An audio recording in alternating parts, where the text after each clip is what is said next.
নির্বাচনের ফলাফল বর্জন করবো কিনা, বর্জন করার প্রশ্নে আসেন, আমরা অর্জন করতে আসছি, বর্জন নয়। প্রশ্ন করা হয়েছে চাঁদাবাজি নিয়ে ছাত্রলীগের মতো হয়ে উঠবো কিনা এবং আসল রূপ প্রকাশ করবো কিনা নির্বাচনের পরে। এই জায়গায় চাঁদাবাজি বলে আমাদের এই জায়গায় চট্টগ্রাম বিশ্ববিদ্যালয়ের যে ছাত্রদল আছে 5ই আগস্টের পর থেকে সবচেয়ে সুশৃঙ্খল এবং সুন্দরভাবে ক্যাম্পাসে কার্যক্রম করেছে।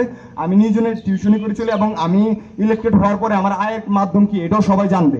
তো সেই জায়গায় চাঁদাবাজি করা বা ক্যাম্পাসে যদি কোনো জায়গায় দেখে, আমি চাই যে আমাকে জবাব দিই, তার আওতায় আনা হোক। এবং চাঁদাবাজি করার কোনো প্রশ্নই আসে না ক্যাম্পাসে, এবং চাঁদাবাজি যারা করে তাদেরকে কিভাবে ধরতে হয় সেটাও আমরা দেখবো। আর ছাত্রলীগের মতো যদি কথা বলেন, ছাত্রলীগের বিরুদ্ধে আমরা সারা জীবন লড়াই করছি, ছাত্রলীগের বিরুদ্ধে রাজনীতি করছি, ছাত্রলীগের যে সশস্ত্র বগি ভিত্তিক রাজনীতি করছে তাদের মতো আমি কেন হবো? যেই মতের বা যেই স্রোতের বিরুদ্ধে আমি দাঁড়াইছি, কখনোই প্রশ্ন আসে না ছাত্রলীগের মতো হয়ে ওঠার এবং তাদের বিরুদ্ধে কাজ করার। প্রয়োজনে রাজনীতি ছেড়ে দিব, কিন্তু ছাত্রলীগের মতো হয়ে উঠবো না। আমার দল, আমার সংগঠন এবং যদি কোনো ভুল করে সেটা আমি প্রকাশ্যে এবং অভ্যন্তরীণ ভাবে আমাদের যে সংগঠন সেখানে কথা বলি এবং সেই জিনিসগুলো সংশোধনের সবসময় চেষ্টা করে যাচ্ছি।